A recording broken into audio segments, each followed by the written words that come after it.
First, let me introduce myself. I'm Luigi Palombi from the Australian National University. Peter Drahos is my colleague and he sends his regards. He unfortunately wasn't able to come. I also would like to congratulate all of you for excellent presentations. And I would like to perhaps give you an example of some progress that is coming from a country of the South, and that is Australia.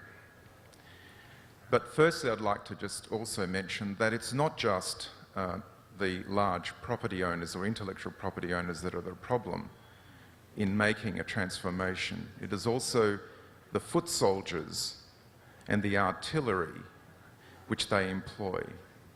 And by that I mean the teams of patent lawyers, patent attorneys, patent bureaucrats, the people that Peter Drahos has described as the patent community. These are very powerful individuals who have very powerful vested interests to ensure that the interests of their clients are protected and protected securely. And I'll give you an example. Last night I came back to my hotel room after a beautiful evening at the Academia de Cachaça, which was preceded by a most wonderful dinner, an example of terrific hospitality, Brazilian hospitality. And I made the mistake of opening up my emails at 3 o'clock in the morning. And when I did so, there were a series of emails from journalists and also from the Cancer Council of Australia to say that the Institute of Patent and Trademark Attorneys had issued a press release which had been embargoed for 24 hours, in which they announced that they were going to have a panel discussion on this whole issue of the patenting of biological materials. And in this particular document, they accused me of being an idealist because I and the Cancer Council of Australia have been game enough to suggest that perhaps the patenting of isolated biological materials is actually going a little too far. Okay? Now, this is despite the fact that Sir John Sulston, a Nobel Prize winner, Professor Ian Fraser, the inventor of Gardasil, Baruch Blumberg, another Nobel Prize winner, and a number of other prize winners that I won't mention, have all said that isolating a gene does not actually make an invention. But the thirst for intellectual property protection, the thirst for monopolies is so huge because of the money that's involved and because of the vested interests involved that all rationality is going by the by. Now, how do we stop this? And I think Peter raises a very good question. How do we? Well, I have been told repeatedly, oh, Australia is a small country. No one's going to listen to Australia. Well, let me tell you, we are being listened to. The Australian Senate is conducting an inquiry into the patenting of genes. Nobody believed when we started this process that it was possible. No one believed, not even the patent attorneys, took it seriously. Well, they're taking it seriously now. So what it means is that there is power in small countries from the South, and Brazil is not a small country, in showing initiative and leadership at a global level. Now, in this process, one of the things that I have suggested, and then I'll sit down, and I think this is something perhaps we can think about, is that in terms of policy formulation for intellectual property, it is absolutely fundamental that there be a reform in the way policy is developed, away from intellectual property exclusive organisations. And this is a point that has been made very clearly today. But more importantly, we need to change the structure of the courts. And by that I mean we need to make it easier for organisations who are not participating in the process to challenge the validity of patents. This is a recurrent theme that constantly gets in the way. The costs of law, the costs of lawyers, the costs of the court process, the inefficiency of the court processes all hinder the ability to remove patents that should not be there. And one way of doing that, I think, is to induce a sting in the tail. When a patent is invalidated, it is not simply a matter of the patentee losing the patent. The patentee should have to pay a penalty that penalty being at least the economic value of the monopoly that they have enjoyed during the time in which the patent was permitted to stand. Now, once you start doing that, and then you incur a huge penalty, perhaps in the form of triple damages in the event of willful misuse of the patent system, then you will actually create an incentive not to overreach. That's the first thing. The second thing we need is an intellectual property regulator. It is not enough to give power to anti-competition organisations such as the European Commission. We actually need discrete intellectual property enforcers who will stand between the Patent Office and the state and will take proceedings when is necessary to see that patents are avoided, or to ensure that compulsory licenses are put in place. Finally, I should say this. Compulsory licensing may be something that has been useful in certain countries. In my country, it has not been useful. In 106 years of patent law, there have been only 3 compulsory license applications and none have been successful. There is no evidence of government use of march-in rights, and that is because there is a lack of culture within the government to actually enforce those rights, because of the fear that if they do, there will be repercussions in terms of other imports of trade. And this is important. We've got to overcome this obstacle. Anyway, thank you very much. Thank you very much, and I'll echo Luigi's thanks for 3 excellent, stimulating presentations. I have a couple remarks. They're directed actually to all 3, I guess some of them specifically mostly to Joy Reichman's presentation. First is, and this is really just a matter of clarifying the framing, but when you rattled off an extraordinarily long and detailed and provocative list of the shoulds that countries should do, I hope they're doing, it struck me that a lot of those, most of those, I would say, were actually the things that would fall into the fair followers category. Compulsory licenses, parallel imports, research exemptions, the things that you wrote perfectly, entirely persuasively. I've been reading and citing and sort of referring to your article for a decade now, but I'm not exactly sure what you're proposing that isn't the fair follower strategy. The second thing is, just as a minor, tiny clarification, just a few things about the Brazil case, which is something that I've been studying in some detail for a while now, is that you use the verb issuing of compulsory licensing, and granted, that might not be the right verb. You might want to do using or threatening, but if the verb of choice is to issue, then we have to remove the plural, because Brazil's actually only issued 1 compulsory license. It's been active in threatening, active in using the threat of an issue as a negotiating tool. But in terms of, but issue is the verb that we're going to use, then it's only 1, and that was in 2007 against the ARV that was patented by Merck Pharmaceuticals. But this gets me to a broader issue about the Brazilian system. I mean, if you were to go through your list, they do have a Bowler exception, but it came fairly late. They do have a dependent patent clause for compulsory license, but as far as I know, nobody even knows about it. No one's ever used it, so it's essentially might as well be written in invisible ink.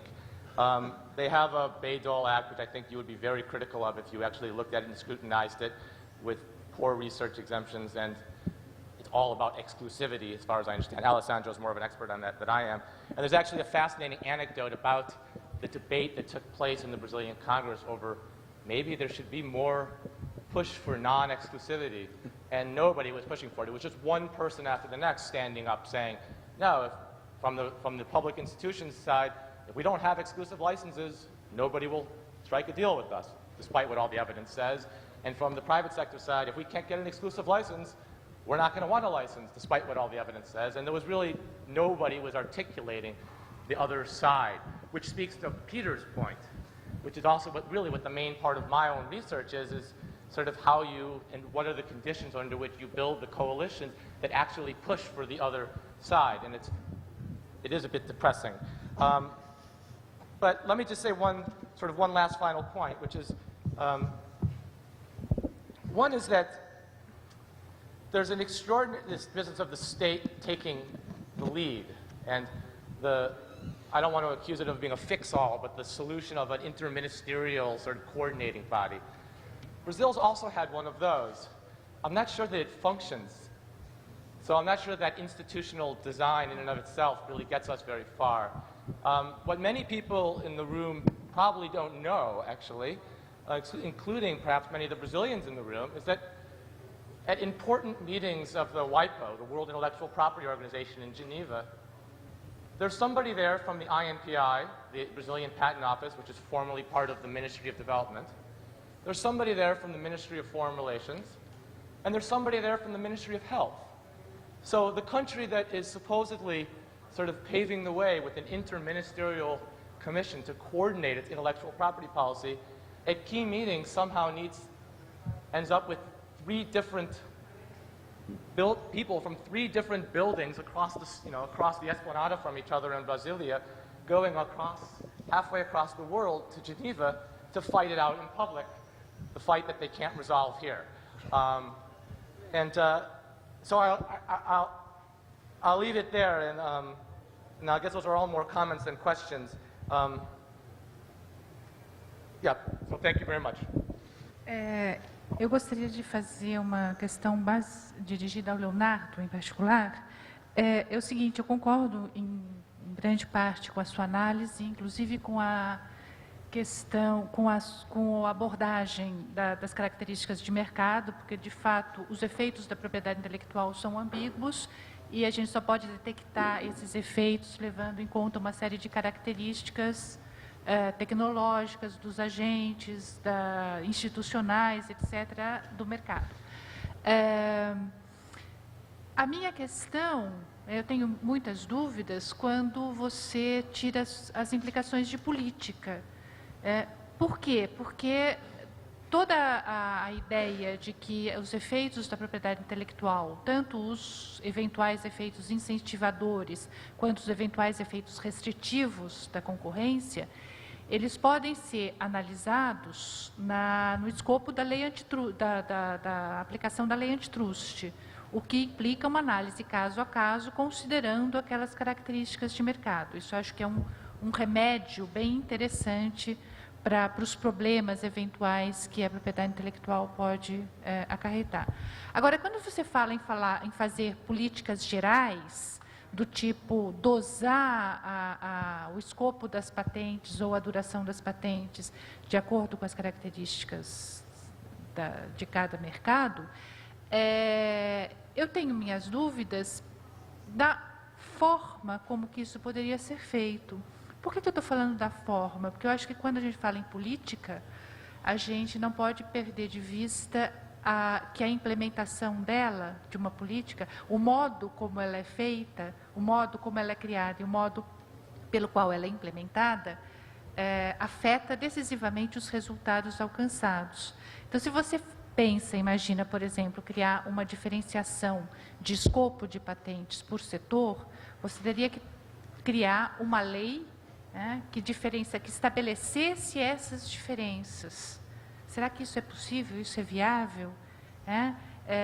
Por outro lado, não seria muito mais interessante admitir que a aplicação, por exemplo, da lei antitrust, que é uma aplicação caso a caso, seria um âmbito muito mais adequado para tratar desses efeitos ambíguos da propriedade intelectual do que medidas de natureza geral, a não ser que você possa pressupor um implementador de política onisciente, onipotente, capaz de determinar as coisas sem regras a serem implementadas. Eu acho que a questão da formulação de política e da implementação de política sempre tem que ser levada em conta quando se tiram certas implicações. Eu gostaria de fazer uma observação sobre um aspecto da fala do professor Reichmann, expondo qual é a visão do governo. Eu sou do governo, sou do Ministério da Cultura, trabalho com direito autoral. Por que o governo do Brasil leva para as discussões na OMP assuntos que eventualmente poderiam antes ser tratados internamente. Por que não explorar as flexibilidades do Acordo de TRIPS? Veja bem, pelo menos eu falo do ponto de vista do direito autoral, as flexibilidades existentes no Acordo de TRIPS são muito mais ilusórias e aparentes do que efetivas.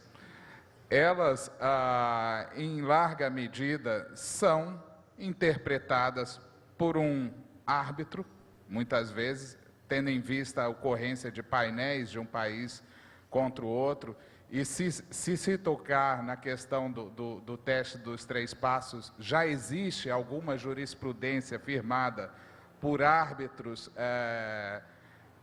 na OMC, no órgão de solução de controvérsias, que restringem ainda mais aquilo que já está escrito de uma forma extremamente economicista, né?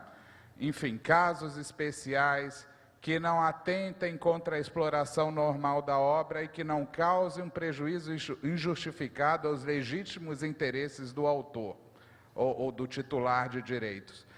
Quando se produz uma interpretação de que o normal do 2º passo é relativo a normas, enfim, a flexibilidade praticamente desaparece. Além disso, os países, todos sabem que frequentemente, a cada 3 ou 4 anos, um país é submetido na OMC à revisão da sua política comercial, onde todos os aspectos da política comercial são questionados, ou não, pelos outros países integrantes da OMC. Esse ano, por acaso, eu não sei se os senhores sabem, a nossa lei de direito autoral é uma das mais rígidas do mundo, do ponto de vista do consumidor, do usuário, de quem consome obras protegidas, né? Nós temos pouquíssimos casos de limitações aos direitos de autor. É completamente em desacordo com a nossa realidade social e econômica.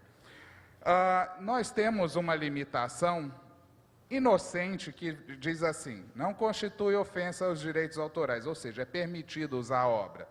A reprodução na imprensa diária ou periódica de notícia ou de artigo informativo, publicado em diários ou periódicos, com a menção do nome do autor, se assinados, e da publicação de onde foram transcritos. Ora, numa análise fria da limitação, não tem nada demais, não há nenhum prejuízo para nenhum titular de direito o gozo dessa limitação. No entanto, nós fomos fortemente, duramente criticados pelo governo americano por conta disso, de um dispositivo inocente, como uma coisa que estaria violando a regra dos 3 passos. No final das contas, a única saída que eles aceitaram foi a peculiaridade do nosso ordenamento jurídico, que diz que quando a gente incorpora um tratado ou uma convenção, isso também vira uma lei, vamos dizer assim, dentro do nosso ordenamento jurídico. Portanto, se Berna foi ratificado pelo Brasil, se a Convenção de Berna foi ratificado, vale também a Convenção de Berna, e nesse caso, o que fosse mais restritivo valeria. Então, foi a explicação que o governo americano aceitou esse ano, né, a respeito de um dispositivo que não tem nada de mais, na nossa ótica. Por isso é que, é claro que os países devem fazer seu dever de casa. Nós estamos propondo uma reforma da legislação autoral, vai ser lançado em breve. No entanto, se há uma pressão internacional a partir da confecção, da redação de um tratado que explicitamente reconheça as flexibilidades das legislações de propriedade intelectual, facilita o trabalho dos países em desenvolvimento a incorporar isso na sua legislação nacional. Não é à toa que, se analisar no campo do direito autoral as limitações de países em desenvolvimento e países desenvolvidos, nós, os países em desenvolvimento, temos muito menos limitações, nossas leis são muito mais rígidas do que de países desenvolvidos. Será que é porque nós somos mais mesquinhos? Não, não é isso, gente. É porque, primeiro, nossos parlamentos são muito mais vulneráveis aos lobbies das mesmas empresas que sentam lá no fundão do auditório, lá na negociação da OMP. Ou seja, as mesmas transnacionais que existem em quase todos os países do campo da indústria cultural, elas conseguem exercer um lobby mais bem-sucedido em países em desenvolvimento. Por quê? Porque no campo autoral, pelo menos, a sociedade civil, que poderia apresentar seus interesses para contrabalançar o interesse privado, é muito mais desarticulada do que nos países desenvolvidos. Então, por exemplo, no nosso caso do Ministério da Cultura e com o direito autoral, nós é que temos que fazer o papel de fomentar a sociedade civil para que lute pelos seus direitos, por exemplo, biblioteca, academia, deficientes visuais, para que a gente tenha um contraponto em relação aos titulares privados de direitos. Por isso é que não basta só o trabalho interno e depois, quando tiver resolvido, vamos para a OMP. Não, é necessário também o trabalho a partir do exterior, da OMP, né, e da OMC, criando instrumentos novos no campo das flexibilidades para que, então, facilite a incorporação nos países em desenvolvimento. É isso. Okay. Bem, então eu vou responder até onde puder a questão da Tereza e depois vou fazer um comentário assim rapidíssimo sobre a observação do Ken Shadlin. Então, em relação à sua pergunta, que foi mais do que uma pergunta, né? Foi uma posicionamento, uma colocação. Eu acho o seguinte, eu concordo em parte com o que você está dizendo e acho até que é parte da agenda que eu proponho, no sentido de que o CAD, autoridade a cargo de políticas de concorrência, certamente deve estar muito mais envolvida com questões relativas à propriedade intelectual do que está. Então, e no texto de vocês, creio que isso aparece. A ideia de que, olha, o CAD aqui tangencia o problema, mas está longe de haver uma articulação institucional robusta, como seria, enraizada, para usar o termo do Peter. Então, uma vez ocorrendo, digamos, essa articulação institucional entre diversas agências, eu sugeriria, assim, penso que diversas agências se articulando, possivelmente alguma delas vai ter que ser aquilo que o Chalmers Johnson chamou de agência piloto. Dificilmente você pode ter várias agências simplesmente dialogando numa mesa. Tem que ser agência piloto, tá certo? E essa agência piloto, certamente, na minha maneira de ver, não deve ser o INPI. Deve ser o CAD ou a autoridade de concorrência. Isso eu acho extremamente importante, mas não devem ser os dois únicos negociadores ou à mesa. Agora, eu me pergunto, bom, então a questão de diferentes sistemas de patente. Concordo que é espinhoso o tema, mas eu acho que ele não deve ser abandonado ex ante. Ele não deve ser abandonado antes de ser explorado. Por exemplo, nos Estados Unidos mesmo, há uma discussão hoje sobre se não deveriam haver pelo menos 2 sistemas de patentes. Um para farma, porque as características de farma são muito distintas, e um outro que abarcasse a maior parte dos outros setores. Bom, e isso já iria na linha que proponho, não seria um sistema de patentes para cada indústria. Isso é loucura, é impossível, concordo. Mas não rejeitaria a hipótese de que, em vez de você ter o one size fits all, você podia ter alguma coisa como many sizes under the same rule, ou three sizes under the same rule. Então, por exemplo, quem sabe um sistema para farma, um outro que cobrisse a maior parte dos outros setores, e dentro de cada um, algumas exceções para tecnologias de utilização genérica, General Purpose Technologies, talvez pudessem ser tratadas de maneira distinta de outros tipos de inovação, dado o caráter delas, o potencial delas bloquearem a inovação no conjunto do setor. Então, quer dizer, a proposta é, por um lado, acho que provocativa e também padece do defeito de ser muito geral. Ela é muito preliminar.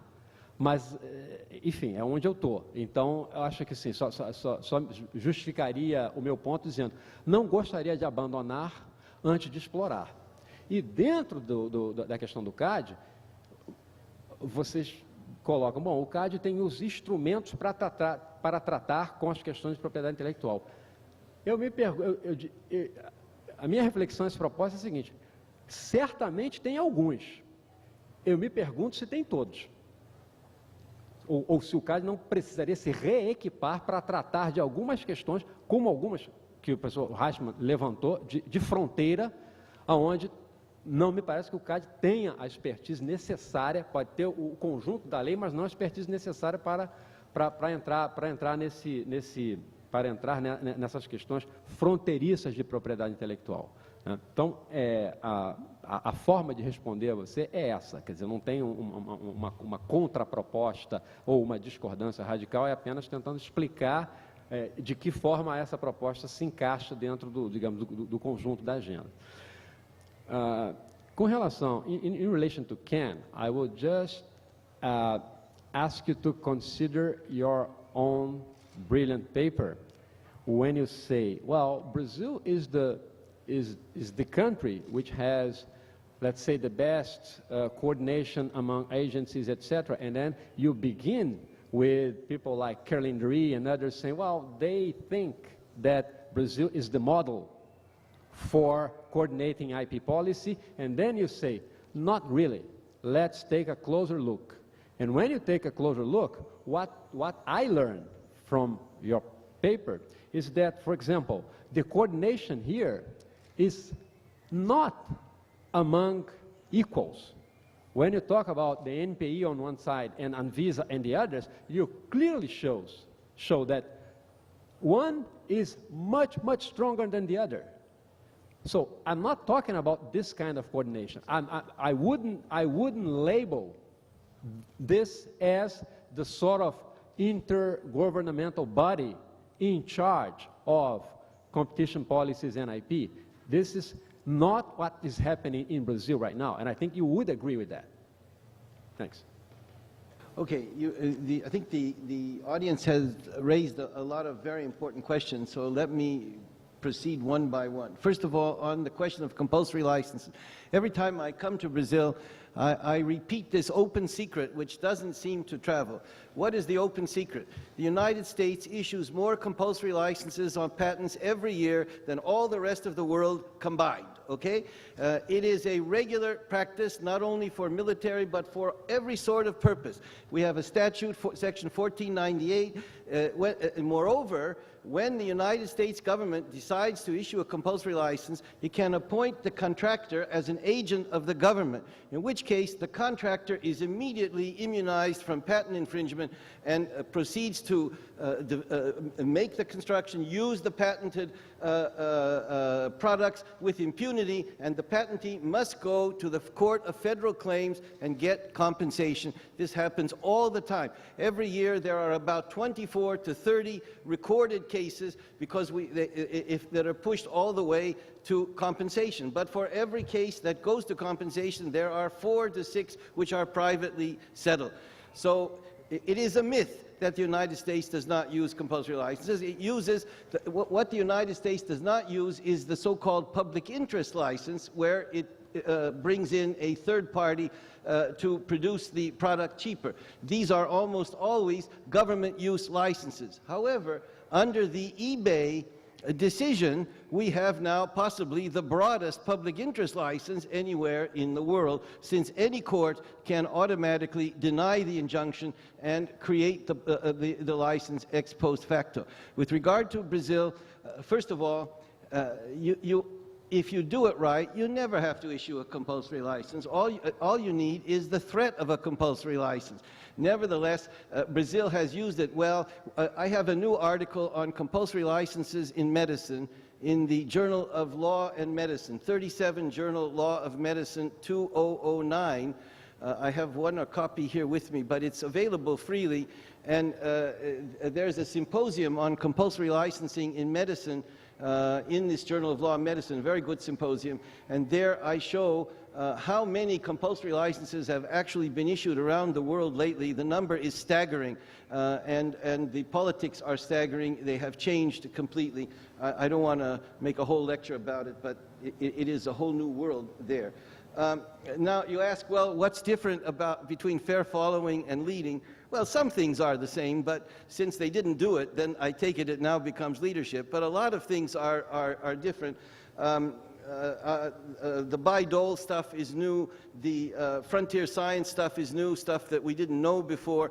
And something I didn't talk about here that I think is really important.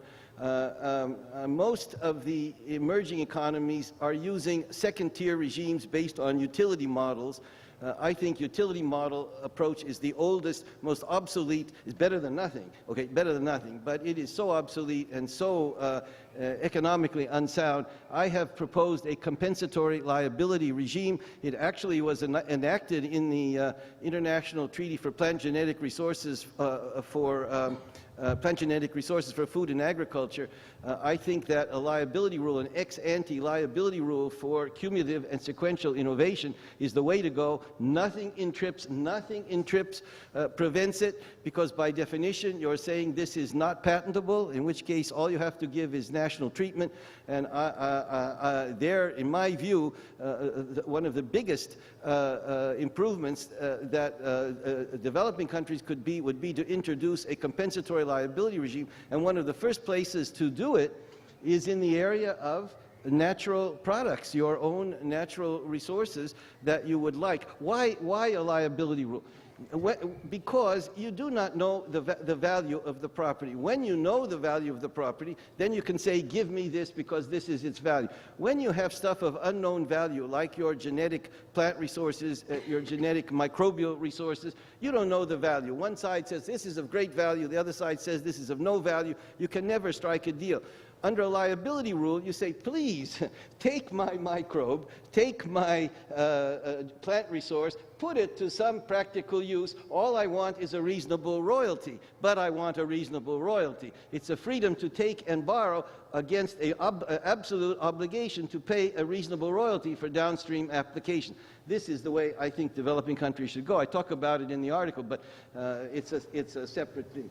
Okay, on the issue of inter-ministerial coordinating committee, first of all, first condition, the government can't be captured by the lobbyists. If the government, as the Clinton administration was captured by the lobbyists, then no intergovernmental committee will make any difference. Okay, so assuming that the government is not captured by the lobbyists, then you need an intergovernmental coordinating committee structured, as we've talked about, not in which the patent authorities or the copyright authorities have the most say, but the government ministries have the most say, and you have the public health ministry and the education ministry, and they are there saying, well, what impact will this have on us? And I simply know of no other way to do this. And the second thing is you need to have the Intergovernmental Coordinating Committee appoint its own board of advisors. When governments normally appoint advisors, who do they appoint? The lobbyists. Okay, if you appoint the lobbyists, then why go through the motions? But if your intercoordinating governmental committee appoints people who are representing the public interest, then you have a basis on which to develop a policy for the public interest. Finally, on the question of limitations and exceptions, let me point out something that I talk about in this article in the Journal of Law and Medicine. Another little-known fact is that the United States has already lost a case before the WTO. It was sued by the European Union for abusive use of Section 301. And the panel found that the United States was in the wrong, that it could not use Section 301 under Article 23 of the Understanding on the Settlement of Disputes. But the USTR said we have the authority to implement it in a way that is consistent with the TRIPS agreement. So the panel said we will not impose a penalty now, but don't come back with another case. And I am absolutely astounded to think why no developing country has gone to the WTO bringing a case against, for example, when Thailand and Brazil issued compulsory licenses recently, the United States threatened and in some cases applied Section 301 sanctions. I would have gone immediately to the WTO. You have already a decision by a panel saying that use of 301 is illegal. As I say, unless you're prepared to defend your rights, you have no rights. Now, there are two new developments. First of all, China has gone to the WTO with the United States, and they won and they lost. They lost structural copyright decision, very important for interpretation of the Berne Convention, Article 5, and the Americans were right. But they won on every single enforcement provision in the TRIPS agreement. And why did they win? Because the appellate body said Article 1.1 has it leaves to the states the modality of implementing the TRIPS agreement. Now, that is the second time they said that. They said it in the Indian mailbox case, and I wrote an article saying the policy of the appellate body is broad deference on implementation. Nobody believed me. But now they have said it, now they have said it in the China case in the most emphatic possible terms. So there is one big new development. The second development that I actually was unaware of, it was brought to me by an Australian writer whose article I was peer reviewed, Brian Mercurio actually, has pointed out that there is a new WTO jurisprudence on interpretation. This was not TRIPS agreement cases, these were other cases. The appellate body has now rejected its strict constructionist interpretation of the Vienna Convention on the Law of Treaties. It was never right because the Vienna Convention says you must take preambular and written objectives and principles into consideration. They ignored it. Now, in a series of decisions that Brian Mercurio has written about, the appellate body has reversed itself and it has issued instructions to the panel that preamble and objectives and principles must factor into every decision under every WTO treaty. Well, if you start taking into account the preamble of the TRIPS agreement and the objectives and principles in Articles 7 and 8, not to mention the preamble of the WIPO Copyright Treaty, that's a whole new world and a whole new opportunity. Once again, unless you're prepared to stand up for your own rights to institute limitations and exceptions, you will get nowhere. But now you have, for example, the Max Planck Institute, once the most high protectionist institute in the world. Now, under the direction of Hertie, they have put together a group of 23 professors who have proposed a flexible approach, much like United States fair use, to the three-step principles. Why don't Brazil and other countries start talking about it in the Council for TRIPS and start enacting it? Moreover, a number of countries have moved to fair use. The United States takes more material under fair use than all the rest of the world put together. And at the moment, fair use is expanding. We lived through a period of the incredibly shrinking fair use doctrine. At the moment, we have an incredibly expanding fair use doctrine in the digital environment. Again, you talk about TPMs, technical protection measures, and the ability to throttle access to knowledge in the digital environment. Absolutely true, but there are ways to get around it. Reichman, Dinwiddie, and Samuelson have published an article on a reverse notice and takedown regime. You can send a flaming arrow over the electronic fence saying, please disgorge the unprotectable material, and I'm not going to pass through your electronic fence. I'm not going to waive my rights. Why doesn't Brazil enact such a regime? All these new ways of dealing with things are possible. But they won't be done unless you get your act together, get your legislative act together, and decide you want it, and then go to WIPO and say, we have done this, why don't you join us? Then you can build an international coalition that can get somewhere. Thank you. I would like to thank the audience and my fellow panelists for what I believe is some progress on the issue of political agency, which is my principal concern here. And let me just summarize what I think I've heard. First of all, I want to underline the fact that there is, in debate on this issue globally, a tendency to assume that the overwhelming power of the United States and the global governance institutions which it dominates have robbed the Global South of the possibility of agency.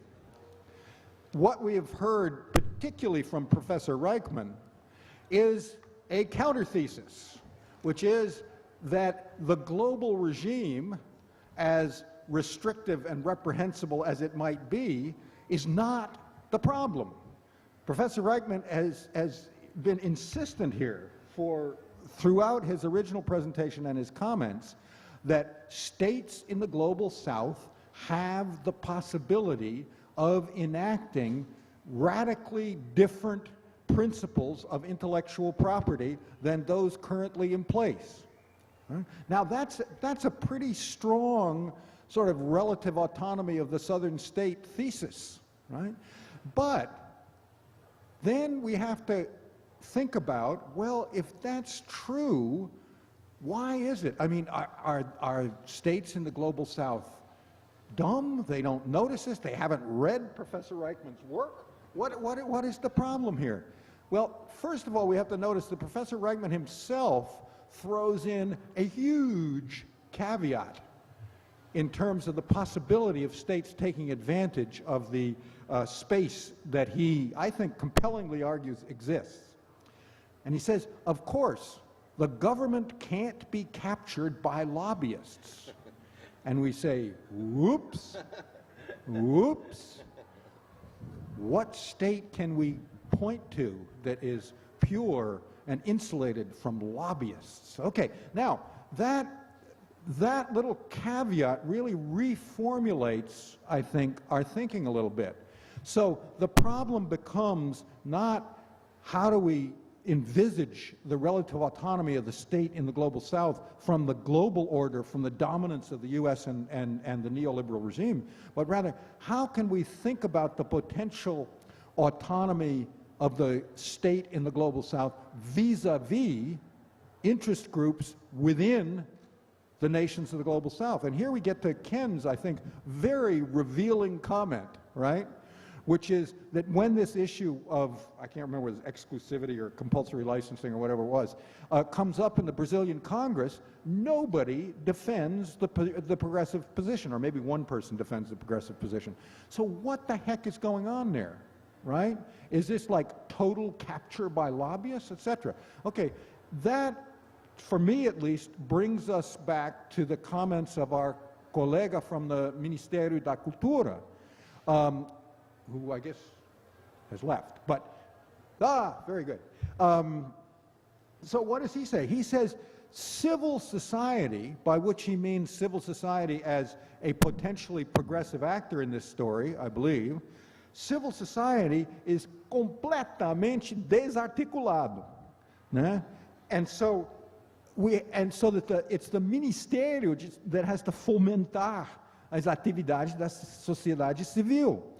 Now, that, I would suggest, really gets to what seems to be the heart of the problem, and that is that states in the global south are apparently incapable of exercising the autonomy that Professor Reichman has compellingly argued exists because the balance of political forces within societies in the global south is completely tilted in a way that potential progressive actors in civil society don't have access. Okay? Now, that's what I'm drawing from this conversation. I don't find this completely plausible. It seems to me that civil society in Brazil is a little bit better organized than this. And so I'm still puzzled by what I'm hearing with regard to the balance of political forces within societies of the Global South, and in particular in Brazil. Só queria retornar uma questão que eu coloquei ontem no final do seminário sobre variedades do capitalismo, né, quando o Dr. Inácio falou sobre propriedade industrial, né, e aí, patente propriamente dito. E eu vi isso como um elo, na verdade, entre essas linhas da variedade do capitalismo e essa da governança do conhecimento. E eu gostaria de ouvir os comentários de vocês sobre isso, né? O Leonardo talvez também pudesse falar um pouco mais. Enfim, e parabenizá-los porque realmente foi excelente a mesa. In order to go on with the discussion, I'll make a more problematic statement now, theoretical one. Does the state have a relative autonomy? Because that's a historical thing. It depends on the moment, which interest group is in charge, and on all that. And I think when one looks at institutions only as institutions and policies, sometimes one misses the interest groups that are at the back. And in part of the analysis, I've liked a lot the discussion and the analysis, but I feel that we have to take it a step further and look at the interest groups that are at the back. And for example, I would like Professor Reichman, I was very interested in what you discussed in your paper more than just now about how you could do a disclosure of universal disclosure of knowledge in relation to the results of clinical trials. But on the same time, I was thinking at the same time that usually they are supranational organizations that develop international clinical trials, no? And they have private interests. So which of the rules that you sort of emphasized a lot could be used in that case? Which of the rules from the treaty could be used, from the TRIPS, could be used in order to be able to viabilize this option that you... Is it clear? Yeah, okay. I know it's detailed, but it's my topics. Eu gostaria de inicialmente perguntar em relação a qual seria a importância que os senhores observam, quer dizer, na medida em que o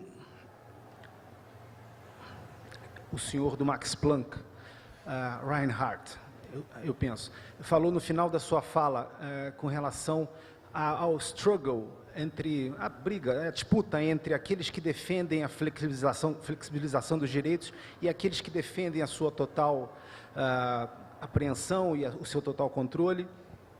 Eu penso que existe uma questão por trás disso, anterior a isso. O sistema capitalista nasceu há muitos anos para que houvesse uma definição de renda e riqueza, das transferências de renda e riqueza. Há quem advogue por essa distinção da propriedade intelectual em relação às demais propriedades, em função do seu caráter não rival, como o Peter Evans colocou. No entanto, são ambas propriedades, são propriedades que atendem ao mesmo princípio lá na base do sistema capitalista de troca de riquezas. E eu penso, então, o quanto a gente se pode autorizar a essa discussão antes de pensar num sistema alternativo, quer dizer, caso a gente vá flexibilizar o sistema de direitos e vamos criar exceções ou trabalhar as regras dos 3 passos para que essas limitações possam crescer, e eu me pergunto se a lógica dessas limitações e exceções não caminhará em direção a uma total desarticulação do sistema de patentes e de copyright também, e talvez por isso esse medo muito grande dos atuais detentores de que isso prossiga, que isso ganhe algum espaço. Então, esse combate, de fato, vem de uma... Eu não vejo essa discussão sem que se parta para uma discussão imediatamente anterior, vamos tratar de uma forma de remuneração, porque, como o nosso companheiro da Fundação Ford falou no início da sua fala também, quer dizer, trata-se de uma questão de interesse de Estado. Precisamos avaliar, e aí a posição do nosso Estado aqui, através do seu representante, e todas as críticas relacionadas aos posicionamentos dos Estados do Global South, né? Do Sul, dos países do Sul e vamos colocar os países em desenvolvimento, todos esses posicionamentos tendem a avaliar um bem-estar da população que diretamente se relaciona com renda e riqueza. Quer dizer, precisamos avaliar se o sistema de patentes, como a Tereza questionou, se esse sistema está sendo eficiente, mas quais são os parâmetros com os quais vamos avaliar esses sistemas? Esses parâmetros são sistemas de distribuição de renda, de bem-estar social, se esse sistema está, de fato, gerando uma melhoria em termos de desenvolvimento a todos. Então, né, eu fico imaginando se a gente não precisa incluir nessa discussão não só esse sistema de propriedades, como talvez uma questão um pouco mais pragmática, levantada pelo nosso ex-presidente Fernando Henrique, né, na época em que ele era presidente. Ele gostava muito de falar do sistema internacional que protegia os grandes capitalistas, né, então os paraísos fiscais. Será que os grandes produtores de farmacêuticos, né, de produtos fármacos, quando acumulam da forma como acumulam e se protegem das taxas com as quais ele poderia reequilibrar socialmente esse lucro exagerado, digamos assim, que ele passasse, ele tem um lucro exagerado, então contra isso os governos impõem as suas taxas, mas se ele pode fugir dessas taxas e ele não consegue dar essa contrapartida, precisamos incluir esse ponto na discussão, né? Eu acho que basicamente eu tinha essa observação e eu tenho umas outras menores. Eu achei muito interessante esse link que se faz com os programadores de computador, que o Peter Evans fez no final da primeira parte da fala dele, porque, especialmente nos direitos autorais, eu vejo que há uma distinção fundamental que a gente precisa considerar, que é a não necessidade, quer dizer, quando você fala em sistema de propriedade intelectual, você engloba copyrights e sistema de patentes e marcas. O sistema de marcas e patentes depende de um empenho em capacitação e investimentos em geral, o que não acontece no direito autoral, a não ser no sistema de programação de computadores, que é fundamental nesse mundo digital que entramos. Então, enfim, eu acho que esses são os pontos que eu queria colocar. Eu não sei se vocês poderiam comentar. Let me start with this notion about property, about the mystique of property. Look, property is regulated all the time. Except for Houston, Texas, every city in the United States has zoning laws, very rigorous zoning laws, in which you cannot do all sorts of things near my property that you can do near other property, okay? There's so many things, you have no idea. Somebody Courier wrote an article about all the regulations to which property is subject. So the notion that somehow, because intellectual property is called property, it's immune to regulation is absurd. It is exactly because it is intangible property and starts out non-rivalrous that it should be more regulated than any other property. So I don't accept the premise. On the other hand, I do want to point out we have some empirical evidence that the countries that abolished their patent system during the Soviet era did very poorly. So we have to be careful about throwing the baby out with the bath. The only country that did anything during the Soviet era in the way of technological innovation was Hungary, and Hungary kept its patent law. So we have to be careful. What's happened is we now have an abusive system of patent exploitation, gaming the system, and that requires regulation. And to have regulation, you have to not have the captured state. On the question of digital copyright, I want to point out something. The European Commission, the Copyright Bureau in the European Commission, was so aligned with this matter of copyright and their database law, which we resisted. I must say I represented the National Academy of Science in resisting database protection, and we went to WIPO and we won. So it can be won, but we had a powerful coalition. The European Commission was the copyright people were so concerned they issued a green paper about computational, about harm to science. We submitted a paper, Max Planck submitted a paper. The head of the Bureau has publicly said in various forums in Singapore, at Cambridge, that the copyright system has conceded that the copyright system as it stands now is in direct conflict with science and needs to be corrected. However, the Commission is a captured body. With regard to intellectual property rights, it is totally captured and it remains captured. So nothing will be done, even though the copyright authorities have found that the science system is suffering. Okay, if you're not captured and you live in Brazil, India, China, you have to take other measures and defend your scientific system. Finally, let me talk, you raised my favorite topic is clinical trials. Okay, first of all, the TRIPS, you have to know that I have published 2 articles on government funding of clinical trials. One with Anthony So and I have jet lagged, a third author, in Economist Voice, Stiglitz's publication. That has been downloaded 1,000 times in 1 year. And now I have published a big article in the Marquette Law Journal, rethinking the role of clinical trials in public international law. Okay, the case for government funding.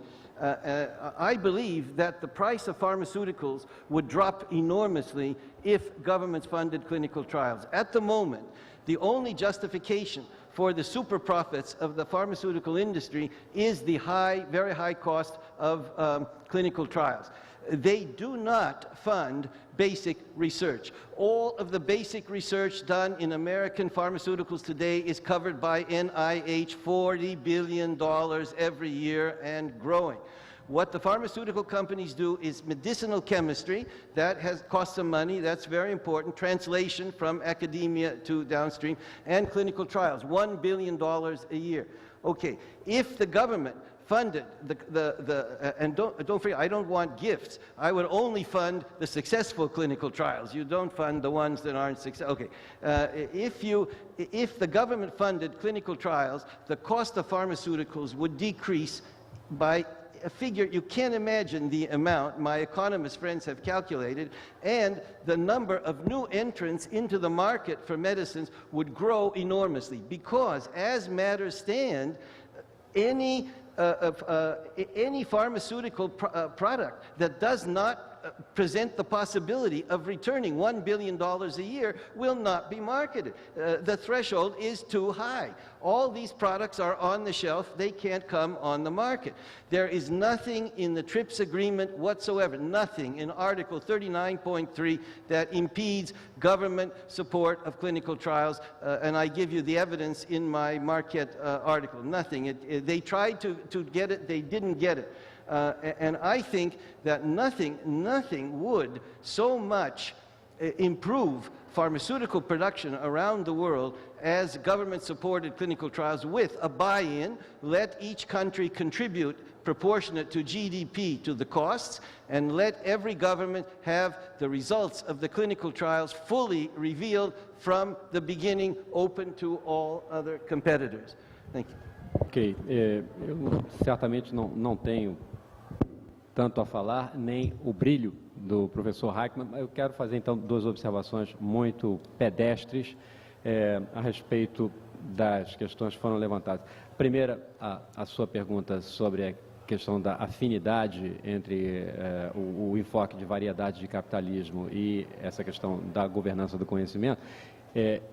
Em parte, eu fico lhe devendo uma tentativa de ligar melhor os temas, porque, lamentavelmente, eu não estava aqui quando da apresentação do professor Delgado. Mas o que eu posso lhe dizer é que eu concordo em gênero, número e grau e com essa afinidade e com a necessidade de estender este enfoque, esse approach da variedade de capitalismo para variedades de regimes de propriedade intelectual ou variedades de regimes de governança do conhecimento. Aliás, a Fundação Ford está, no momento, financiando pelo menos 2 pesquisas que andam, uma delas aqui no Brasil, 2 pesquisas articuladas precisamente sobre isso, a economia política dos escritórios de patente, comparando vários escritórios de patente, como é que eles funcionam, quais são os seus pontos fortes, os pontos fracos, como é que podemos aprender a esse propósito. Então, de certa forma, nós estamos nessa, né? A outra observação muito rápida que eu quero fazer tem a ver com a questão do Estado capturado, né, a captura do Estado,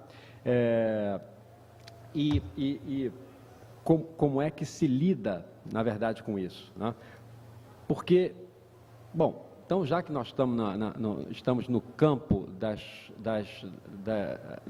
num terreno onde afirmativas ou proposições provocativas, né, parecem ter alguma aceitação, eu acho que, no fundo,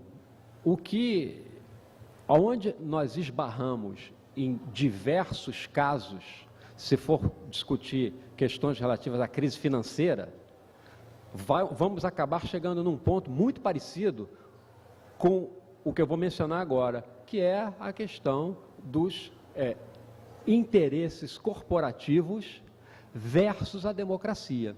Ou seja, acho que é preciso encarar esse trade-off que é cada vez mais presente e acho que cada vez mais claro, o trade-off entre uma globalização patrocinada por corporações, aonde as corporações acabam manobrando com os parlamentos, e a noção de democracia. Isso é difícil, é uma conversa complicada pra caramba, mas eu acho que ela temos que acabar encarando. Aí, Peter mencionou, qual o estado que não é capturado? Singapura, eu acho que é o estado, um dos menos capturados. China, talvez. Agora, olha o problema que isso coloca. Estados justamente tidos como menos democráticos. Então, quando se traz esses personagens para a conversa, nós estamos de novo na questão. Bom, tem um trade-off entre que tipo de democracia é essa, ao estilo ocidental, aonde quem toma decisões, etc., são as corporações, e aonde, para repetir a frase brilhante que o Peter tomou do Adam Przeworski, as pessoas votam, mas não escolhem. Sem enfrentar esta questão de fundo, as demais vão ficar, digamos, no perímetro das conferências. Isso e encerro por aí. Obrigado. So I have 1 minute left here, which is just about the right amount of time. I think it is interesting that in the last minute of the discussion of this essential topic, the empresariado nacional sort of enters a little bit onto the stage, onto the discussion. And so I would like to close just by underlining the importance of that actor, or at least the potential importance of that actor, because one of the questions that we haven't really answered, or haven't really even broached, is the question of, is the interest of the famous Burguesia Nacional, is the interest of that group synonymous with the interests of the global capitalist world? Do they have different interests on occasion? Is there a possible ambiguity in terms of the interests of local capital and global capital around this issue of property rights? And I would suggest that there might possibly be, and that insofar as that's a possibility, it would be interesting to explore it further. I would suggest that Ken's work on the pharmaceutical industry, again, suggests that there's a little bit of differentiation there in terms of what local pharmaceutical companies have as interests and what the interests of global pharma are. And insofar as there is some differentiation, it'd be very interesting to think about whether it's possible to leverage that differentiated interest in some way as to gain some political traction around this issue. Thank you. Thank you, Peter. If you all help and thank a very interesting set of presentations.